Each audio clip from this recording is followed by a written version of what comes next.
Anak, tulungan mo ko. Please help me convince your tatay na he's making a big mistake. Please, tulungan mo ko. Pasensya na po, Mami. Hindi po kita matutulungan eh. Pakiramdam ko po hindi ko na po talaga mababago yung isip ni tatay. Wala ka talagang utang na loob? Minsan lang ako humingi ng pabor sa'yo, hindi mo pa mapagbigyan? Matapos ang lahat ng ginawa ko para sa'yo!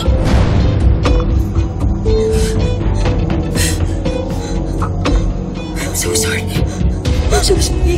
Hindi ko kakayanin mawala sa akin ang tatay mo! No! Danilo! Sandali!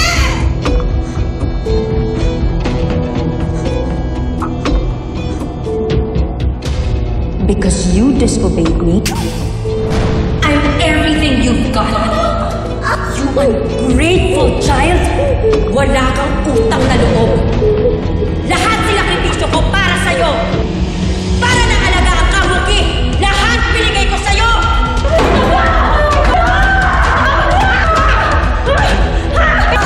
Ayan! Gusto mo to? Kainin mo! You will be like a living doll. My living doll.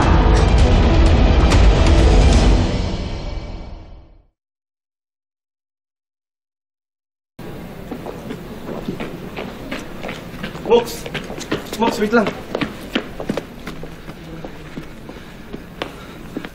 Ba't umiiwas ka na naman? Zane, alam mo naman kung bakit, diba? Baka mamaya malaman ng mami mo na magkaibigan pa rin tayong dalawa. Pumayag na nga ako na sumama ka sa staycation kahit gumawa ka lang ng dahilan eh.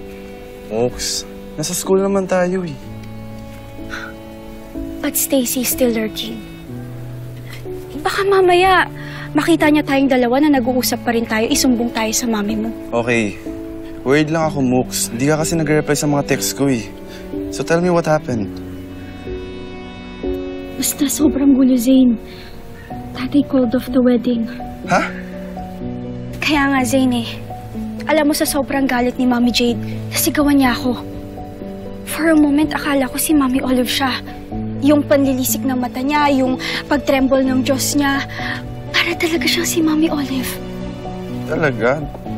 Don't tell me na iniisip mo si Tita Jade yung Mami Olive mo. Imposible naman yun, Mox. Tita Jade is way too cool. So ano nang gagawin niya ni Mang Danilo? Ayun, kakausapin namin si Nanay. Tapos aalis na kami sa house ni Mami Jade. Magkakabalikan pa parents mo? Well, depende sa pag-uusap namin. Pero Zane, sana nga magkabalikan sila, no? Para mabuo na ulit yung pamilya namin.